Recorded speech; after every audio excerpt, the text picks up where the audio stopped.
हाँ जी, तो कैसे हैं आप लोग? आज बहुत दिन बाद आपसे मुलाकात हो रही है। आज हम एक नया सीरीज शुरू करने जा रहे हैं अपनी, जिसका नाम है कार कास्ट। तो we'll be doing a podcast from the car itself. आज मेरे साथ मेरा पहला मेहमान है, मेरा दोस्त, मेरा भाई Ikram Farshori. Hello all, thank you Shoaib भाई, आपने हमें अपने पॉडकास्ट में इनवाइट करा और बहुत खुशी हुई आपसे मुलाकात करके। और बहुत खुशी हुई कि आपका चैनल बहुत ग्रो कर रहा है और आपके चैनल के माध्यम से हमें बहुत ज़्यादा इन्फॉर्मेशन मिल रही है, जामिया नगर की और दिल्ली की अपडेट्स मिलती रहती हैं और बहुत अच्छा लगता है। और मेरा इस बार का थोड़ा शॉर्ट ट्रिप रहा क्योंकि मेरा एग्ज़ाम था एमटेक का। I am pursuing MTech from SVO university, तो उसके रिगार्डिंग यहाँ आना हुआ और एग्जाम दिया। फिर थोड़े घर के काम थे, वहाँ वो सब निपटाए। Let me give you an introduction of इकराम फरशौरी। तो इकराम ने मेरे साथ ही इंजीनियरिंग करी थी फ्रॉम जामिया मिलिया इस्लामिया, और उसके बाद ये मिडिल ईस्ट में रह रहे हैं रेगुलरली सिंस लास्ट कितने साल? मुझे अराउंड 10 इयर्स के ऊपर हो गए, 11 इयर्स हो गए हैं। तो अभी आप जो है आप रियाद में रह रहे हैं? मैं अभी रियाद में हूँ। Previously I was in Oman for like last 9 years. Then in 2023 I was shifted in USA, Saudi Arabia. US भी जाएंगे आप? यूएस भी इंशाल्लाह प्रोग्राम बनाएंगे। अभी सऊदी अरब में है और 2 साल से अराउंड सऊदी अरब में हूँ मैं। तो अच्छा चल रही है लाइफ। ग्रेट। चलिए तो ड्राइव पे चलते हैं और चलते चलते बात करते हैं। There's gonna be a lot of बातचीत, तो we are gonna call it BC cast. Sure. ठीक है, तो let's go.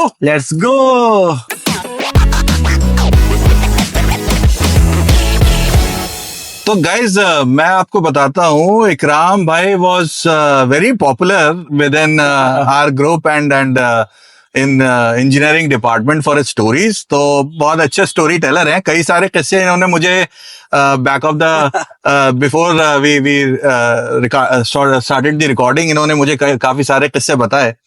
तो एक आध किस्सा तो हमारा भी बनता है वीडियो के लिए। जरूर। तो इकराम भाई कुछ बताइए, तड़कता भड़कता एक किस्सा जिससे लोगों को थोड़ा मजा आए। तो कहानी शोएब भाई आपके लिए हम सुनाते हैं। तो हुआ ये मिड 90s की बात है और ये किस्सा है हमारे बदायूं का। अच्छा। जहाँ से मैं बिलोंग करता हूँ। ओके। तो हुआ ये कि नई सरकार चेंज हुई थी यूपी में। और जो सरकार थी उस टाइम पे तो उसके ऊपर काफी प्रेशर बना हुआ था बदायूं में, क्योंकि बदायूं में क्राइम रेट बहुत हाई चल रहा था। अब बदायूं में जब क्राइम रेट हाई चल रहा था तो वहां पे एक बहुत ज्यादा एक मशहूर हो रहा था एक ग्रुप जो रात में जाके घरों में चोरियां करता था। और शुरू में तो बदायूं के अंदर ही करता था, बाकी बाद में हुआ ये कि वो बदायूं के बाहर भी, आउटर बदायूं की जो रीजन है वहां भी करने लगा। और उसके वजह से पब्लिक में बहुत ज्यादा गुस्सा, आक्रोश जागा कि भाई ये नई गवर्नमेंट आई है और पुलिस एडमिनिस्ट्रेशन कुछ काम नहीं कर रही है, इन्हें पकड़ने में, ग्रुप को पकड़ने में नाकाम है, इनका एक भी क्लू नहीं है। तो बहुत ज्यादा प्रेशर था, तो ऊपर से नीचे तक सब लोग बहुत टेंशन में थे। तो पुलिस ने अपनी एक टीम बनाई और 2-3 टीम जो है वो छोटी टीम, एक टीम के अंदर 2-3 टीम बना के इस ग्रुप में लगा दी कि इसको पता करें ये कौन ग्रुप है और इनको जितना जल्दी हो उतना जल्दी कैच करें और ये क्राइम जो है रुकना चाहिए। अब हुआ ये कि उसी दौरान एक बेचारा गरीब लड़का था बदायूं का, जो एक आम चोर था, उसका उस ग्रुप से जो चोरी कर रहा था, छोटा चोर था। तो उस ग्रुप से कोई लेना देना नहीं था। मगर वो चोर था। चोर, हर इंसान अपनी आदत से मजबूर है, तो वो भी बेचारा चोर था, तो वो भी उसकी आदत थी चोरी करना। तो वो छोटी मोटी चोरी कर रहा था किसी घर में जाके। तो पुलिस ने उसको आके पकड़ लिया कि भाई हमने जो है इसको पकड़ा है, और पुलिस को मौका भी मिल गया कि तो पुलिस ने उसको उसी ग्रुप से लिंक अप कर दिया कि ये उसी ग्रुप का बंदा है और ये उसका मास्टरमाइंड है। और उसको ले आके लॉकर में जो था वो बंद कर दिया। अच्छा। अब इत्तेफाक से क्या हुआ, वो जो चोर था वो हमारे ही आसपास के मोहल्ले का था। तो बाद में जब वो निकला तो उसने ये अपना किस्सा बताया कि उसके साथ क्या क्या हुआ। तो अब कहानी यूं शुरू होती है शोएब भाई कि पुलिस वाले उसको लेके चले गए और उसे लॉकअप में बंद कर दिया। अच्छा। और उसके पुलिस ने कंडीशन ये रखी कि हम तुम्हें तभी छोड़ेंगे कि तब जब तुम ये कबूलोगे कि तुमने ही ये सारा क्राइम करा है और इसके मास्टरमाइंड तुम ही हो और हमें नाम बताओ। ओके। अब वो बंदा बेचारा नाम तब बताए जब वो उस ग्रुप का हो, मगर वो तो उस ग्रुप का था नहीं। अब वो बेचारा परेशान, वो कह रहा था कि भाई मैं जितनी भी पुलिस से माफी मांगू, जितना भी बोलूं कि सर मैं तो एक आम आदमी हूँ, मैं छोटा चोर था, मैं तो छोटा चोर हूँ, मेरा इस ग्रुप से कोई मतलब नहीं है। और उसका कहना था कि जितना वो इस प्यार से समझाए उतना ज्यादा पुलिस उस पर टॉर्चर करे, उतना ज्यादा उससे मारे और उससे बोले कि तुम नाम बताओ। अब वो कहने लगा जब मेरे साथ कोई था ही नहीं तो मैं नाम कैसे बताऊं किसी का। अब भाई पुलिस वालों ने क्या करा, उस पे 2 डिग्री, 3rd डिग्री, 4 डिग्री, जितनी भी डिग्रीज थी उनके ऊपर सारी डिग्रीज लगा दी और उसे मारना शुरू, पीटना शुरू। और वो बेचारा परेशान कि सर कोई नहीं था, कोई नहीं था।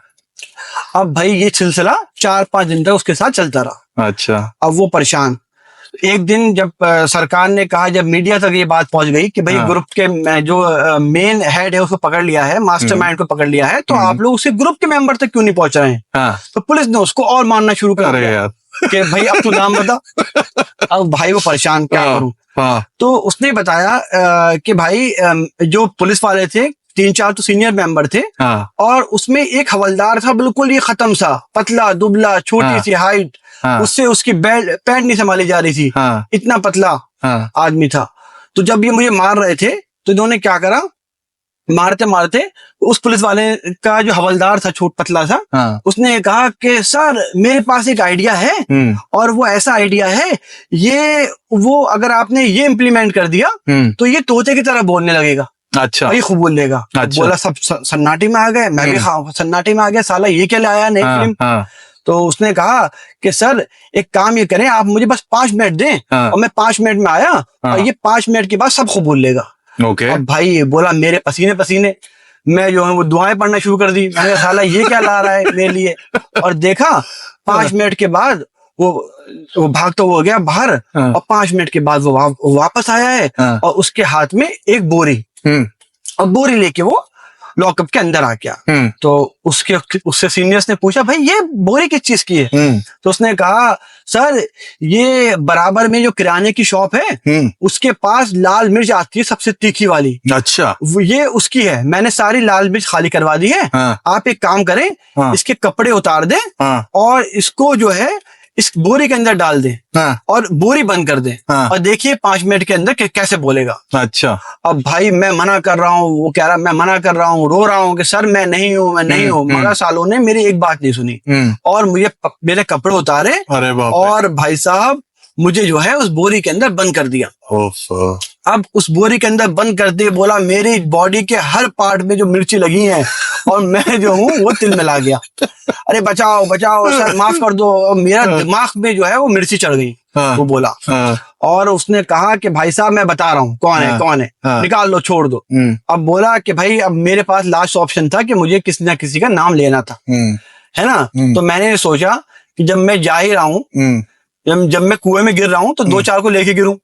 तो उसने कहा कि जिससे मोहल्ले में मेरी दुश्मनी थी मैंने एक एक करके उसका नाम बताना शुरू कर दिया। मैंने कहा पहले मैंने नाम लिया असलम नाई का। मैंने कहा सर मेरा जो दूसरा जो पार्टनर है, मेरा लेफ्ट हैंड है असलम नाई। अब पुलिस ने क्या करा, एकदम मुझे छोड़ा, बोला इसे खाना खिलाओ और मुझे खाना खिलाने दे दिया और पुलिस भाग गई असलम नाई के पास। और असलम नाई जो थे वो अपनी मसाज कर रहे थे पब्लिक की। और जब पुलिस को देखा तो बोले अरे सर आज आप आइए मैं आपकी मसाज करता हूँ। पुलिस वाला बोला असलम नाई से बेटा आज हम तेरी मसाज करते हैं। और आधे घंटे में देख रहा हूँ तो असलम नाई जो है वो लड़खड़ाता हुआ पिटता हुआ लॉकअप में आ रहा है और असलम नाई कसम खा रहा है, अरे सर इसकी कसम, अल्लाह की कसम, उसकी कसम, मुझे छोड़ दो, मैं नहीं हूँ, मैं नहीं हूँ। और मुझे गालियां बक रहा है, कह रहा है भाई तूने मुझसे कौन सी जो है वो दुश्मनी निकाली है। तो भाई असलम नाई की खूब पिटाई करवाई मैंने। फिर जब पुलिस को पता चला तो एक दिन के बाद कि असलम नाई का कोई रोल नहीं था, पुलिस ने कहा भाई तू झूठ बोल रहा है, दूसरे कौन था तेरे साथ, नाम बता। अब मैंने कहा ठीक है, मैंने कहा सर मेरे साथ जो तीसरा आदमी था, दूसरा आदमी था, वो था सलीम कसाई। अच्छा। अब पुलिस जो थी वो पहुंच गई सलीम कसाई के पास। हाँ। तो उसने ऐसे ऐसे कर करके बोला, भाई साहब मैंने ऐसे कर करके 2-3 लोगों को निपटा दिया। तो जब मैंने 2-3 लोगों को निपटाया, फिर बोला कि रहम ये हुआ कि 1-2 वीक के बाद वो जो चोर थे, जो असली ग्रुप था, उसका एक बंदा पकड़ा गया। और बाद में ये डिस्क्लोज हुआ कि भाई साहब ये जो बंदे हैं, जो हम लोग थे, सलीम नाई और असलम कसाई और मैं, हम लोग का कोई रोल नहीं था। हाँ। और वो जो दूसरा ग्रुप था उसके बंदे पकड़े गए। तो बोला कि ऐसे कर करके जब पुलिस को पूरा इत्मीनान हो गया, जब हाँ। पूरा उनको यकीन हो गया कि हम लोग नहीं थे, तो पुलिस ने हमें छोड़ा। तो ये कहानियां होती हैं शोएब भाई, जो सुनने में और बात करने में। बदला लेने में यकीन रखते हैं, इसका हाँ, मतलब मैं आप भी फंसेंगे तो आप किसी न किसी को साथ लेके तो फंसेंगे। मैं भी सबसे पहले ये बोलूंगा कि भाई शोएब खादी हमारे साथ हैं। हमारे जो पार्टनर है वो मिस्टर शोएब खादी है। तो ये शोएब भाई सिलसिले होते हैं, कहानियां होती हैं जो याद रह जाती हैं और जो आपकी एक मेमोरी में सेव हो जाती हैं। हाँ। तो ये सब चीजें हैं। चलिए बहुत अच्छे, क्या बात है, क्या कहानी सुनाई आप? जी शोएब भाई। तो ये आप सोच के लेके आए थे कहानी? ये शोएब भाई कहानी थी जो बैक ऑफ माइंड में चल रही थी हमारे। अच्छा। कि कभी शोएब नहीं, वैसे कई सारे ऐसे कंट्रोवर्शियल किस्से भी हैं जो आपने सुनाए हैं, but we'll leave it for other episode इंशाल्लाह। तो अच्छा, अब मुझे ये बताइए, चलिए आप बहुत कितना टाइम हो गया आपको रियाद में रहते हुए? रियाद में मुझे अराउंड 2 इयर्स के ऊपर हो गया। Very good. तो कुछ बताएंगे रियाद के बारे में? रियाद जो है बहुत कैपिटल है, सबसे बड़ी बात तो ये है सऊदी अरब की, और बहुत हैपनिंग प्लेस है। अभी वहां पे world cup, FIFA world cup होने वाला है। अच्छा जी। तो उसकी प्रिपरेशन चल रही है, हर तरफ जो है वो स्टेडियम वगैरह बन रहे हैं, कंस्ट्रक्शन चल रहा है, तो काफी ट्रैफिक जाम है, काफी ट्रैफिक है। जो आपकी गवर्नमेंट है वो बहुत वर्क कर रही है अपना वर्ल्ड कप को अच्छे से अच्छे बनाने के लिए, क्योंकि रिसेंटली आपने देखा होगा, सुना होगा कि फीफा वर्ल्ड कप कतर में हुआ था। कतर ने बहुत ही अच्छे तरह से ऑर्गेनाइज करा। तो उसी लेन पे हमारी गवर्नमेंट चल रही है कि हमारा भी जो वर्ल्ड कप हो वो one of the best world cup organisation हम करें, उसको ऑर्गेनाइज करें और अच्छा उसको वर्ल्ड कप को बनाएं। तो उसके लिए सारी तैयारियां चल रही हैं। और एक अच्छा है, एक बहुत एक ग्रोइंग कंट्री है अभी हमारी, तो काफी मतलब उसके लिए जॉब अपॉर्चुनिटी भी है। तो मतलब आप इससे पहले आप कतर में थे? ओमान में। सॉरी, हम ओमान में थे। तो ओमान और रियाद में, दोनों में क्या मेजर डिफरेंस आपको लगा? ओमान जो है वो मैं कहूंगा कि काफी एक पीसफुल कंट्री है। ओमान जो है, रियाद नहीं है पीसफुल? रियाद में मतलब आपको इतना मारते वहां पे? नहीं, मारते तो नहीं है शोएब भाई। मगर रियाद में ये है, सऊदी अरब में ये है कि वहां पे एक काफी बड़ी कंट्री है और वहां पे ज्यादा लोग हैं, पॉपुलेशन ज्यादा है, काफी डेंस पॉपुलेशन है और ट्रैफिक बहुत है। मगर एज कम्पेयर टू ओमान में ट्रैफिक बहुत कम है। अच्छा, ओमान में ट्रैफिक कम है? जी, बहुत कम है। अच्छा। ओमान में, और लोग भी काफी हम्बिल रहते हैं, क्योंकि जब ट्रैफिक कम है, जब इतना टेंशन नहीं है, तो लोग भी काफी हम्बिल है ओमान के। और ओमान में कहूंगा कि अगर किसी को पीस चाहिए, किसी को सुकून की लाइफ चाहिए, तो ओमान जरूर जाएं। ओमान में नेचुरल ब्यूटी बहुत है। जैसे आप देखेंगे ओमान का और दुबई का बॉर्डर मिला हुआ है। ओके। मगर ओमान की गवर्नमेंट जो है वो दुबई के फुटप्रिंट पे फॉलो नहीं कर रही है। हाँ। वो अपना ही उनका ट्रेडिशन है, वो हाई राइज बिल्डिंग। मैंने सुना है, हाँ एग्जैक्टली, मैं वही पॉइंट टच करने वाला था। मैंने सुना है वहाँ पे हाई राइज बिल्डिंग का इतना कंसेप्ट नहीं है। वहाँ के जो सुल्तान काबूस साहब थे, हाँ, उनका कहना ये था कि हम अपनी हेरिटेज को खत्म नहीं करेंगे। ओके। हमारा जो एक हेरिटेज है कि हम लोग जैसे रहते हुए आ रहे हैं, हमारे जो अपने हाई राइज बिल्डिंग नहीं होती है, स्काई स्कैपर्स नहीं होते हैं, हम वैसे ही रखेंगे। हमारे पास जो जो नेचुरल ब्यूटीज हैं, हम उन पे ही काम करेंगे और उन पे ही लोगों को, टूरिस्ट को अट्रैक्ट करेंगे। ओके। और मुझे लगता है वो काफी हद तक इस चीज में कामयाब भी हुए हैं, क्योंकि आप ओमान में आइए तो ओमान में बेसिकली आप सलाला जाएंगे तो आपको बहुत नेचुरल ब्यूटीज मिलेंगी जो आपको याद दिलाएंगी कि आपको ऐसा लगेगा कि आप गल्फ कंट्रीज में नहीं है। काफी मॉडरेट क्लाइमेट मिलेगा, वाटरफॉल्स मिलेंगी, क्लीन बीचेस मिलेंगे ओमान में आपको, जैसे आपको मालदीव में देखने को मिलते हैं व्हाइट सैंड वगैरह। अच्छा। वो सब आपको ओमान में मिलेंगे। अच्छा, कंपैरेटिवली ओमान और रियाद एज इन सऊदी अरब, मैं मतलब सऊदी अरब की अगर मैं बात करता हूँ, तो करियर अपॉर्चुनिटीज कहाँ ज्यादा आपको नजर आएंगे? करियर अपॉर्चुनिटीज ज्यादा आजकल सऊदी अरब में है। अच्छा। क्योंकि सऊदी अरब ने अभी अनाउंस करा है कि जितनी भी मेजर कंपनीज होंगी उनका हेड ऑफिस जो होगा वो सऊदी अरब में होगा। ओके। और सऊदी अरब अभी ग्रोइंग है, वहाँ पे कंस्ट्रक्शन का, वहाँ पे बाकी फील्ड्स का काफी जो है वो स्कोप्स है, स्कोप अभी है जी, काफी स्कोप है। और ओमान में ऐसा इतना नहीं है, इतने बड़े प्रोजेक्ट नहीं है जितने सऊदी अरब के पास है। तो अगर आप करियर के हिसाब से मुझसे राय लेंगे, एडवाइस लेंगे, तो यकीनन मैं सऊदी अरब को ऊपर रखूंगा, क्योंकि वहां पे अभी सबसे ज्यादा गर्ल्स में जॉब अपॉर्चुनिटीज हैं। लोग विजिट वीजा पे आ रहे हैं, लोग जॉब वीजा पे आ रहे हैं, बिजनेस वीजा पे आ रहे हैं। गवर्नमेंट भी बहुत उस पर वर्क कर रही है कि ज्यादा से ज्यादा टूरिस्ट आए, ज्यादा से ज्यादा लोग हमारे कंट्रीज में आए और यहाँ पे आके रहें। रिहाइश के लिए वो लोग नई नई कॉलोनीज, नए नए एरिया डेवलप कर रहे हैं।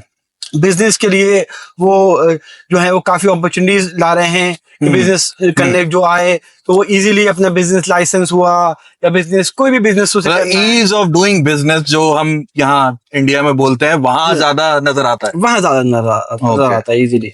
यहाँ तो जो लोग देख रहे हैं जो बिजनेस करते हैं अपना, वो जरूर बताएं कमेंट में कि ये बात ठीक है या नहीं, कि कंपैरेटिवली इंडिया में ज्यादा आसान है या मे बी अगर किसी ने मिडिल ईस्ट में कोई नौकरी कर रहा है या बिजनेस कर रहा है तो please do comment and let us know कि आप इकराम भाई की बात से अग्री करते हैं या नहीं। तो इकराम भाई जी सर, समय आ गया है जी, पूछ तो लो किस चीज का समय आ गया है। जी शोएब भाई, अब आप बताइए कि किस चीज का समय आया है। हाँ भाई, समय आ गया आपकी अगली कहानी का। अच्छा, अगली कहानी का। जी जी जी। तो अभी आप कौन सी कहानी सुनना चाहते हैं? कोई सी भी, जो भी आपको कहानी याद आए यार। लोग सुनना चाहते हैं, लोग एंटरटेन होना चाहते हैं भाई। आपकी कहानियों के लिए तो इंतजार करते हैं हम सालों साल। अच्छा अच्छा। तो शोएब भाई, तो मैं आपको एक किस्सा सुनाता हूँ जी। बड़ा ये फनी किस्सा है। हाँ। तो हुआ ये कि आप जैसे जानते होंगे अलीगढ़ शहर को। हाँ जानते। तो वहाँ का एक बहुत मशहूर किस्सा है कि अलीगढ़ शहर से दिल्ली के लिए बस चलती है। हाँ। और जब अलीगढ़ से जस्ट क्रॉस होती हैं तो कुछ देर के बाद एक खुर्जा जगह आती है जहाँ के क्रॉकरीज मशहूर है। हाँ, राइट। तो वहीं कहीं उसका ही एक सफर का एक किस्सा है जी। तो हुआ ये कि अलीगढ़ से बस चली तो उसके अंदर एक दादी माँ आके बैठ गई। अच्छा। और दादी माँ जो थी काफी ज़ईफ थी और उन्हें दिखाई भी कम देता था, सुनाई भी कम देता था। तो उन्होंने जो ड्राइवर साहब थे, कंडक्टर साहब थे, उससे एक इल्तिजा करी कि भाई मैं दिल्ली जा रही हूँ और ड्राइवर साहब जब खुर्जा आ जाए तो मुझे उठा देना। तो ड्राइवर जो था वो आपको पता ही है, वो उसका जो मेन मोटिव होता है वो पैसा कलेक्ट करना होता है। हाँ। हर इंसान से टिकट लेना होता है, किसको पैसे वो देता है, किससे कहता है कि पैसे भाई बाद में लेना, ये वो। तो मसरूफ था, उसने दादी माँ की बात सुनी और सुन के थोड़ा उसने अनदेखा सा कर दिया। उसने कहा ठीक है दादी माँ, मैं आपको बता दूंगा जब खुर्जा आएगा तो। राइट।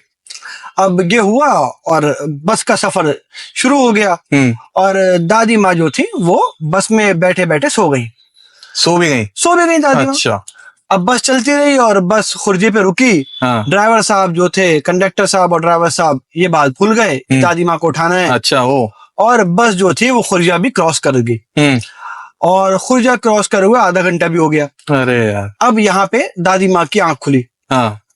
अब दादी माँ जो थी वो इधर उधर देखने लगी। हाँ। और जब उन्होंने अपने बराबर वाले आदमी से पूछा कि बेटा क्या खुर्जा आने वाला है? हाँ। तो बोला अरे दादी माँ कैसा खुर्जा? हाँ। खुर्जा तो निकल गया। अरे यार। अब दादी माँ बिल्कुल आग बबूला। Oh my God.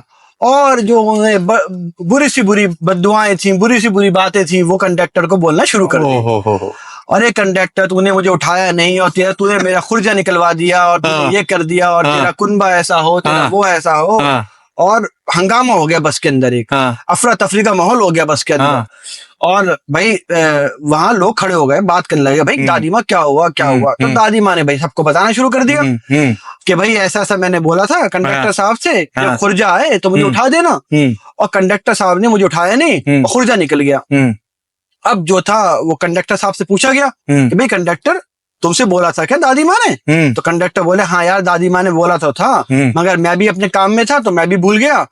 और अब बताओ क्या हुआ? अब ये सब चीजें हो रही थी तो ड्राइवर साहब ने अपनी गाड़ी साइड में रोक दी और बहुत अब बस में मशवरा होने लगा कि भाई क्या करें, दादी माँ का खुर्जा निकल चुका है और दादी माँ परेशान है।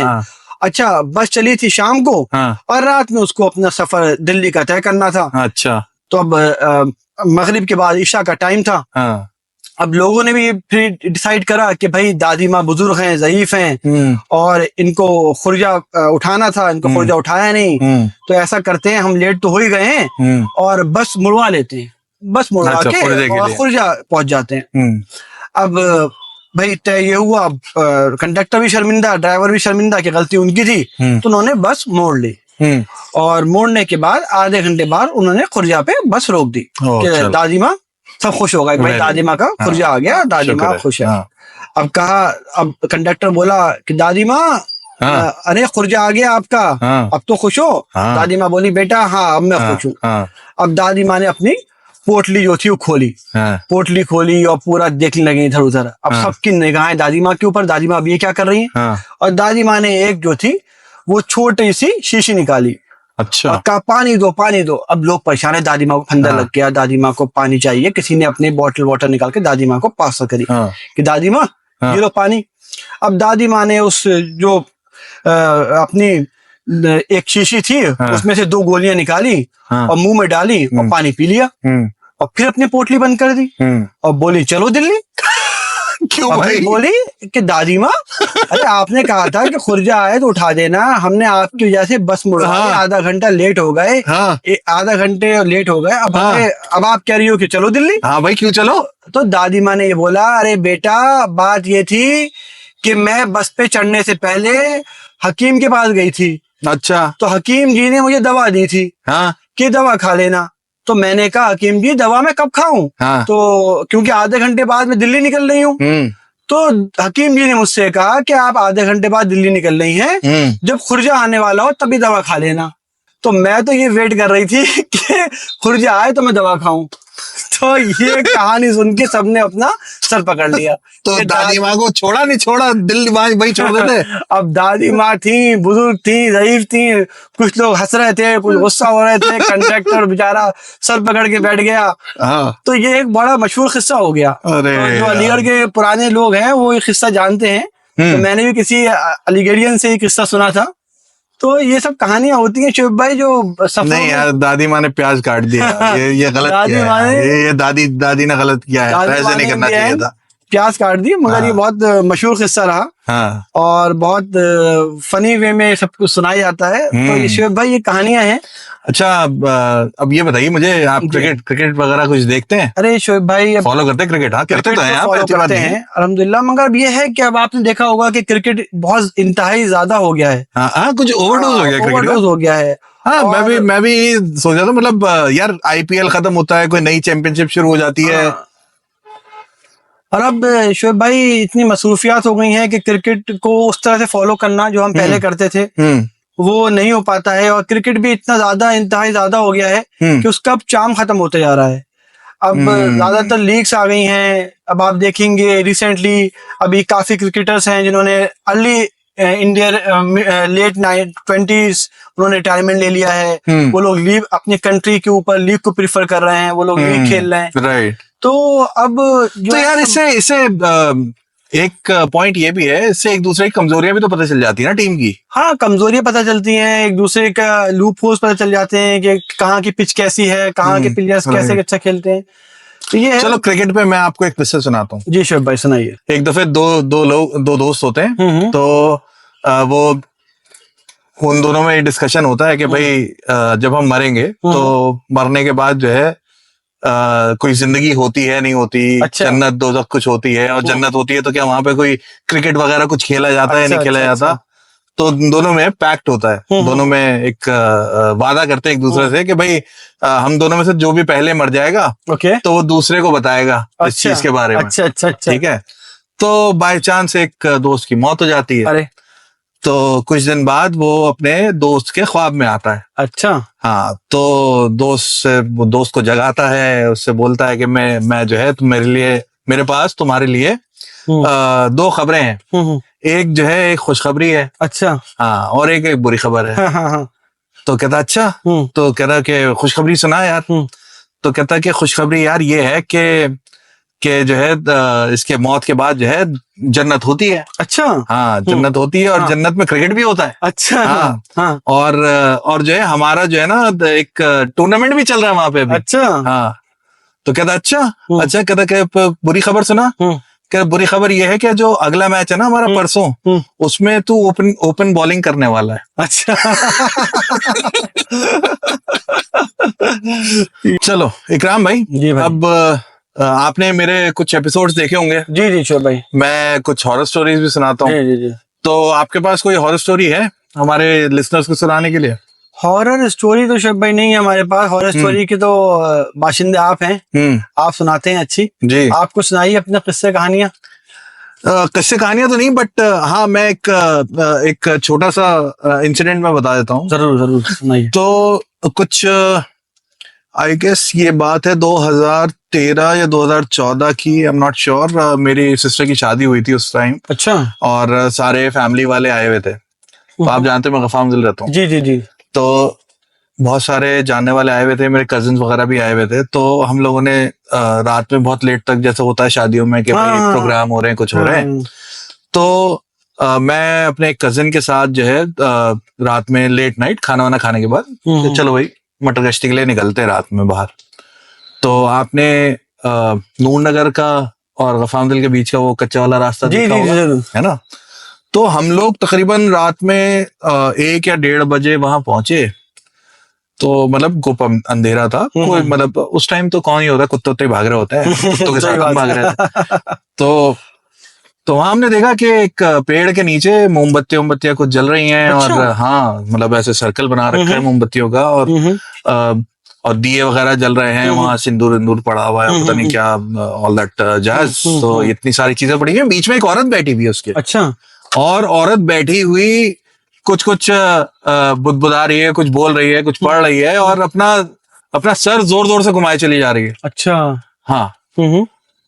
तो हम लोगों ने बस इतना देखा और हम वहां से जो है फटाफट भाग लिए। मतलब क्योंकि लाइफ में यार मैंने भी पहली बार ऐसी चीज देखी थी, तो I was also taken by surprise. मतलब ये ऐसा ये हो क्या रहा है। तो मेरी हिम्मत नहीं हुई इतना, साथ ही जो है मेरे कजिन की भी हिम्मत नहीं हुई कि हम रुक के वहां देखें ये कर क्या रही है। तो ये है एक रियल लाइफ इंसिडेंट जो मेरे साथ हुआ है। ये है शोएब भाई, ये सब कहानियां होती हैं। कभी लगता है हमें कि छलावा है, या कभी लगता है कि सही है। राइट, वही है। तो मैं आपको ये बता रहा था शोएब भाई जी कि दोस्ती एक ऐसा रिश्ता होता है शोएब भाई कि वो मेरे मानना यह है कि दोस्ती जो है वो सब रिश्तों से ऊपर का रिश्ता होता है। क्योंकि जैसे जो हमारे ब्लड रिलेशनशिप्स होते हैं, कजिन्स के, राइट, सिस्टर होते हैं जी, ब्रदर होते हैं, मामा होते हैं, मामी होती हैं, वो तो हमें बाय डिफॉल्ट मिल जाते हैं। हाँ राइट, ठीक है। मगर जो दोस्ती होती है वो हम खुद चुनते हैं। वो रिश्ता वो ऐसा रिश्ता होता है वो हम खुद चुनते हैं। हाँ। और अगर दोस्ती अच्छी हो, अगर दोस्ती अच्छे लोगों से हो, तो जिंदगी सवर भी जाती है। Like minded people. तो कई बारी तो दोस्तों में भी आपस में खटपट रहती है। हाँ, वो तो देखिए हर रिश्ते में थोड़ा बहुत होता रहता है। हाँ।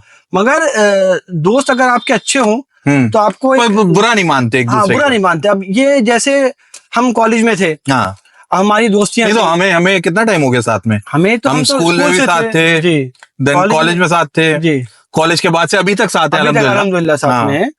और मैं यही बताना चाह रहा था कि दोस्ती में ना कोई कंडीशन नहीं होती है। राइट। जैसे अब मैं आपको एग्जाम्पल देता हूँ, एक किस्सा सुनाता हूँ। हाँ। कि अब हम दोस्त थे, कॉलेज में पढ़ रहे थे। अब कॉलेज में पता है कि गर्म खून होता है, चीजें चलती रहती हैं। अब एक दोस्त का फोन आ गया कि भाई बटला हाउस में हूँ, हाँ, और फला ग्रुप से लड़ाई हुई थी, हाँ, और उन्होंने घेर लिया है, आ जाओ। हाँ। अब हमें पता है कि हम भी अकेले हैं, हमारी भी कोई जॉन सीना वाली पर्सनालिटी नहीं है, हम भी वहां जाके पिट जाएंगे, ग्रुप होगा वहां पे। मगर यह है कि दोस्त मुसीबत में है, जाना होगा। बैक ऑफ द माइंड पता है कि हमारा हो सकता है कि हमारा भी हम भी पिटेंगे साथ में, हमारा भी जो है वो वही हाल हो जो दोस्त का हो रहा है। हाँ। मगर इंसान उसमें चला जाता है, चाहे पिट नहीं जाऊं, दोस्त का साथ देने जाऊं, चाहे कुछ भी हो जाए, मगर साथ देना होता है। चाहे रात में फोन आया, भाई परेशान हूँ, भाई ये हो गया या भाई वो हो गया, तो दोस्ती कोई कंडीशन से नहीं होती है। नहीं, तो हमारे तो आगे वाले आने वाले एपिसोड्स में अब ये तो जल्दी जाने वाले हैं वापस, और इंशाल्लाह इनको ऑनलाइन भी लेंगे इंशाल्लाह। तो बहुत सारे ऐसे किस्से हैं जो हमारे साथ में बहुत हमारे फनी दोस्त हैं, जिनके बारे में हम बात करेंगे आगे एपिसोड्स में, उसके बारे में हम डिटेल में, तफसील में जो है वो बातें करेंगे। तो जो सुनने वाले लोग हैं उन्हें डर लग जाएगा जिनके बारे में बात हो रही है। नहीं, हम किसी का नाम आउट नहीं करेंगे, क्योंकि अब सब सेट हैं। देखिए, कॉलेज टाइम ऐसा टाइम होता है कि इंसान का सबसे खूबसूरत पीरियड होता है। राइट। मैं मानता हूँ कि स्कूल टाइम और कॉलेज टाइम ऐसा पीरियड होता है जो हमें जो है एक बहुत खूबसूरत लम्हे दे देता है जिंदगी भर के लिए, जिनको हम समेट के पूरी लाइफ जीते हैं, और उन्हें याद कर करके कभी कभी अकेले में मुस्कुराते भी हैं, कभी उनको याद कर करके जो है वो हंसते भी हैं, होता है, बहुत चीजें होती है। बिल्कुल। तो एक बहुत ही खूबसूरत हमारे एक लम्हे, हमें यादगार लम्हे होते हैं। तो इकराम भाई, इसी बात पे एक शायरी हो जाए। शायरी शोएब भाई, अगर आपकी इजाजत हो तो मैं एक शेर सुनाना चाह रहा था। इरशाद इरशाद इरशाद साहब। और वो शेर भी शोएब भाई जो है वो दोस्ती के ऊपर ही है। क्या बात है। जी जी जी जी। तो मैं सुनाऊं शोएब भाई? अरे सुनाइए, आपकी इजाजत हो तो। इरशाद इरशाद। तो शोएब भाई, शेर कुछ इस तरह कहा गया है कि एक आवाज पे आ जाते हैं दौड़े दौड़े। एक आवाज पे आ जाते हैं दौड़े दौड़े। जी। दस्तो सहरा ओ बयाबान नहीं देखते हैं। दस्तो सहरा ओ बयाबान नहीं देखते हैं। वो बयाबान नहीं देखते हैं। दोस्ती दोस्ती है तुम्हें इल्म नहीं। दोस्ती है तुम्हें इल्म नहीं। दोस्ती फायदा और नुकसान नहीं देखती है। क्या बात है, क्या बात है। शेर उसी लम्हों पे कहा गया है कि जब दोस्तों का फोन आता है, जब दोस्त हमसे पैसे बोरो करने आते थे, या हम उनसे पैसे बोरो करते थे, या कोई भी XYZ जरूरत होती थी, तो हम ये नहीं सोचते थे वो हमें। वैसे दोस्ती में तो कांड भी बहुत सारे होते हैं। एक मुझे याद है, एक मेरे दो बड़े प्यारे दोस्त थे, तो उन्हें लूट लिया गया था। तो वो किस्सा बड़ा अच्छा था। अरे शोएब भाई, आप जो हैं वो हमारे पुराने जख्मों को छेड़ रहे हैं। और होता है शोएब भाई, पुराने केस होते हैं। नहीं, I am not taking any names, but बड़ा मजेदार किस्सा था वो भी बहुत मजेदार किस्से थे जी। कि मोबाइल जो है वो छीन लिया गया था। खैर, अब क्या कर सकते हैं शोएब भाई। नहीं, वो किस्सा भी सुनाया जाएगा, ऐसी बात नहीं है। आप लोगों को वो किस्सा सुनाया जाएगा। वो आपको नेक्स्ट जब भी हमारा शोएब भाई के साथ पॉडकास्ट होगा इंशाल्लाह, तो उसमें हम जरूर उस किस्से को आपको तफसील में बयां करेंगे। बिल्कुल। और प्लीज आप लोग जज मत करिएगा किसी को, क्योंकि वो टाइम ही ऐसा होता है। जिसको वो किस्सा सुनना है जल्दी से कमेंट बॉक्स में बता दो भाई। सही है। अच्छा, चलो coming back to the topic of working in Middle East जी। तो अगर किसी को मान लीजिए कोई नौकरी ढूंढ रहा है, कोई किसी को काम करना है, तो आप कुछ उनकी अगर हेल्प कर सकें, कुछ जरूर। जितने भी हमारे जूनियर्स हैं, सीनियर्स हैं जो जॉब देख रहे हैं, तो आजकल कोई स्पेसिफिक कुछ किसी फील्ड में या कुछ? किसी भी फील्ड में हो।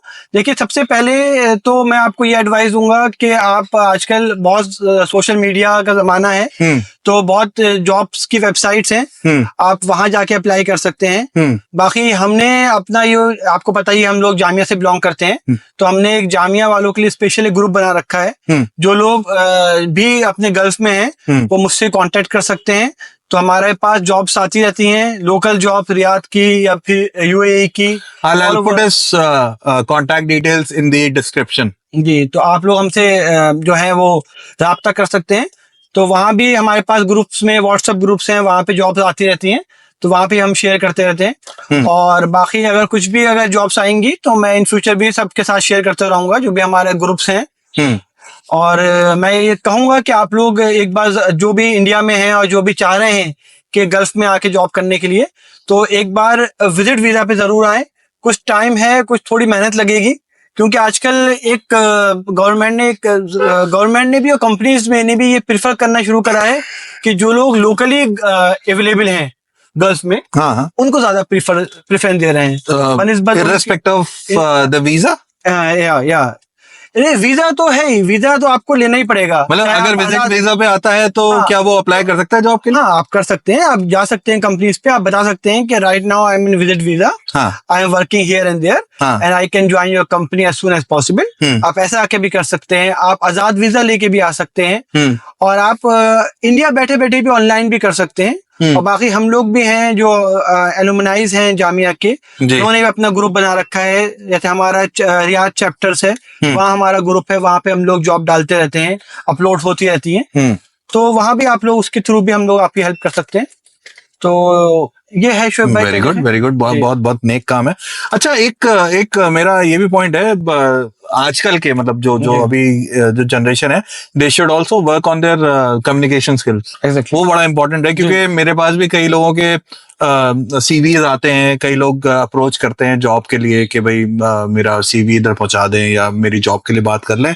तो उनके ईमेल्स में भी मैंने देखा है, मतलब एक सिंपल लाइन लिखना इतना मुश्किल है उनके लिए, पंक्चुएशंस का प्रॉपर यूज नहीं करते हैं, स्पेलिंग मिस्टेक्स, मतलब आप यार जॉब एप्लीकेशन आप किसी को भेज रहे हो, चलो ठीक है मैंने मान लिया मैं इंटरव्यू नहीं ले रहा हूं, बट फिर भी अगर मैं आपका मेल फॉरवर्ड करूंगा किसी को, तो यार आपका एटलीस्ट स्पेलिंग मिस्टेक्स तो मत करो ना यार, बेसिक सी चीज है। देखिए मैं शोएब भाई इस पे एक लाइन एड डाउन करना चाहता हूँ कि आप जब कहीं भी अप्लाई करते हैं तो आपसे पहले आपका सीवी जाता है, वो आपकी पर्सनालिटी, आपका एक ओवरऑल व्यू एक सामने वाले को इंप्रेशन छोड़ देता है, राइट, कि आप कैसे हैं, आपकी पर्सनालिटी कैसे है। तो कोशिश करें कि जितना ग्रामेटिकल मिस्टेक ना हो वो ना करें, और एक सीवी ऐसा बनाए, क्योंकि आजकल एआई का जमाना है, नई नई टेक्निक्स आ गई हैं। हाँ बिल्कुल, तो उस पे काम करके अच्छा सीवी बनाए, टेक्नोलॉजी का इस्तेमाल करें, काम कर, बिल्कुल, और इस्तेमाल करके एक अच्छा सीवी बनाए, प्रेजेंटेबल सीवी बनाए अपना। और दूसरा ये है कि स्किल्स पे अपना काम करें। आजकल आप देख रहे हैं कि कैसे कैसे पहले जो सॉफ्टवेयर थे वो अब उसको रिप्लेस करके नए सॉफ्टवेयर आ गए हैं, एआई टूल्स आ गए हैं, नए नए आपकी स्किल्स डेवलप हो रही हैं। तो अपने आप को टाइम टू टाइम अपडेट करते रहें, नए नए स्किल डेवलप करते रहें। जैसे पहले ये होता था, आपने देखा होगा कि अर्ली 90s से लेट 90s से लेकर मिड 20s तक जो था हमारा, सिर्फ ऑटोकैड पे ड्राइंग बनती थी। अच्छा। मगर अभी आप देखेंगे तो नए नए सॉफ्टवेयर्स आ गए हैं, 3D सॉफ्टवेयर्स आ गए हैं, लाइक रिविट आ गया है, टेक्ला आ गया है, और बाकी और भी आ गए हैं जिसपे आपकी ड्राइंग बनती है, 3D ड्राइंग बनती है। आप एक ही आप मॉडल बना के हर उसमें आप देख सकते हैं। जो लोग जिनको समझ में ना आए, ड्राइंग्स का मतलब वी आर सिविल इंजीनियर्स, तो ड्राइंग्स का मतलब वो नक्शे की बात कर रहे हैं, जो जिसका यूज करके कंस्ट्रक्शन किया जाता करते हैं। तो वही मेरा कहने का मतलब है कि आजकल बहुत ज्यादा नए सॉफ्टवेयर्स आ गए हैं, नए टूल्स आ गए हैं, नए प्रोग्राम्स आ गए हैं। तो अपने आप को जितना हो सके खाली वक्त में अपग्रेड करते रहें, और देखिए मेहनत करेगा इंसान, पढ़ाई करेगा, अपने स्किल्स डेवलप करेगा, तो वो अभी नहीं दिखेगा आपको, मगर फ्यूचर में जाके कहीं ना कहीं आपको जरूर वो हेल्प करेगा।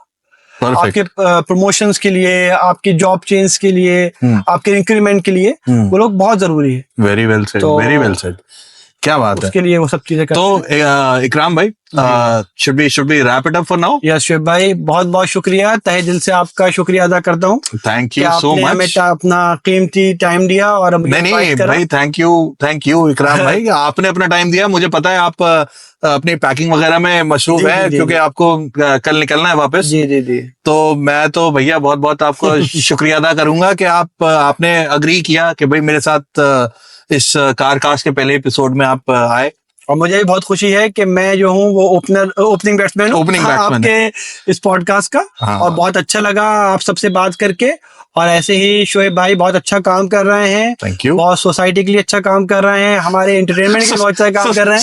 सोसाइटी के लिए कुछ नहीं कर रहा है यार, ये तो एंटरटेनमेंट के लिए भाई। देखिए, इनको जितना भी हो सके आप लोग सपोर्ट करें, इन्हें लाइक करें, इन्हें सब्सक्राइब करें, और इस वीडियो को, इनके सारी वीडियोस को जो मैं देखता हूँ, एक फनी वीडियोस होती हैं जो हम जैसे अपने आजकल लाइफ स्टाइल है, हम लोग स्ट्रेस होके घर आते हैं, बॉस की टेंशन, घर की टेंशन, तो इनकी वीडियोस देख के हम लोग एंटरटेन होते हैं, रिफ्रेश होते हैं।